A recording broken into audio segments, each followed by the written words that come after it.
ময়লা হয়ে গেছে। হ্যাঁ মা, মুছবো। আরে ঈশা, ইরফান, কেমন আছো বাবা? এই কি করছিস? আচ্ছা, তুই কেমন মেয়ে বলতো, একটু জানাবি না? বিয়ের পরও এই প্রথম আসলো। আমি একটু কেমন আছো তুমি? এই তো আলহামদুলিল্লাহ মা, আপনি কেমন আছেন? আমি ভালো আছি। না, আমি কেমন আছি এটা তো তোমার জানার কথা। বিয়ের পর একদিনও তুমি তোমার মায়ের খবর নিয়েছো? বসো বসো বসো বসো।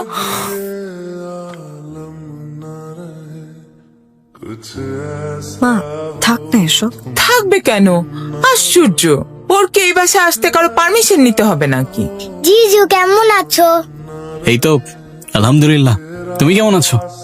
আমিও খুব ভালো আছি। জিজু আমার জন্য চকলেট এনেছো?